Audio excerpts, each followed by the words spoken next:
சற்று முன்பு கிடைத்துள்ள முக்கிய செய்தி, பாமக தலைவர் ராமதாஸை சந்திக்க தைலாபுரம் இல்லத்திற்கு சென்றிருக்கிறார் பாமக கௌரவ தலைவர் ஜி.கே. மணி.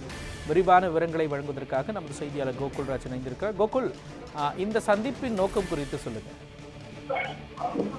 கடந்த வியாழக்கிழமை அன்று பாமக நிறுவனர் ராமதாஸ் தைலாபுரத்தில் செய்தியாளர் சந்தித்தார். அப்போது பாமகவின் தலைவராக நான் பொறுப்பேற்கிறேன், செயல் தலைவராக அன்புமணி செயல்படுவார் என அறிவித்திருந்தார்.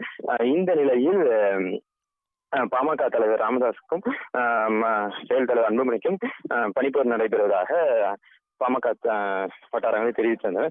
அப்போது அதை சமாதானப்படுத்துவதற்காக பாமகவின் கௌரவ தலைவர் ஜி.கே. மணி, வழக்கறிஞர் பாலு, பாமகவின் வணிகர் சங்கத்தின் மாநில தலைவர் பூத்த அருள்மொழி, முக்கிய நிர்வாகிகள் ஆகியோர் பாமக நிறுவனர் ராமதாஸை கடந்த 2 தினங்களுக்காக சந்தித்து தொடர்ந்து பேச்சுவார்த்தை மேற்கொண்டனர்.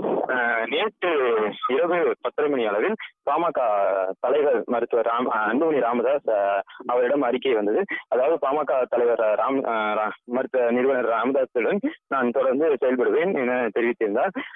தற்போது இன்று காலை பாமகவின் முக்கிய நிர்வாகிகள் தைலாபுரம் தோட்டத்திற்கு வருகை தந்து மருத்துவரை சந்தித்து வருகின்றனர்.